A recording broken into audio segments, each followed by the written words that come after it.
There we go. I've been here 3 hours, already got the engine in my truck, already paid for. I even surprised myself. I didn't think I could get it out this quick and everything. So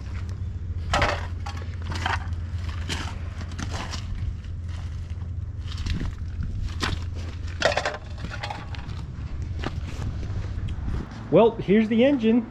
And now you might think it looks sketchy the way I got it like that, but it's actually quite the opposite. So I got it supported with a brand new engine stand rated for 1,000 pounds, so it's bolted up back there. And I went ahead and added these blocks for extra support, and then this one here just to give it more stability, because I'll probably be doing a leak down test. So I'll be turning on the crankshaft to check the integrity of the combustion chamber. So that's why I got it in those blocks there.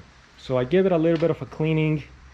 And now I didn't really film myself the whole process of getting the engine out, because I was in a really big time crunch.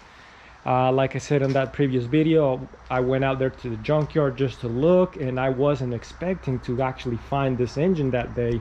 So I had to get it as soon as I was able. And I only had about 3.5 hours, and I was able to get this engine out in 2 hours. Now I was there 3 hours total from the time I pulled in to the time I left with it loaded in my pickup truck. So but yeah, I will make another video kind of talking on how I approach this process of getting it out, but yeah, 2 hours ain't really a whole lot of time, just because of all the bolts involved.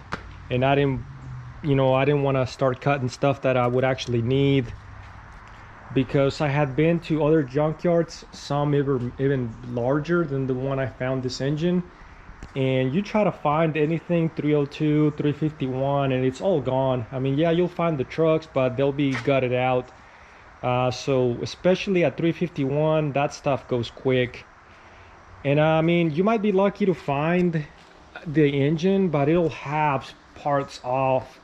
I've seen that before, where it ain't even worth messing with. And this engine, how I saw that it was all complete, all the components.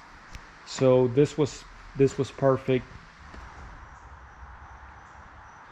So yeah, I'll make a separate video here shortly, and where I'll talk a little bit more on what was involved in getting this engine out.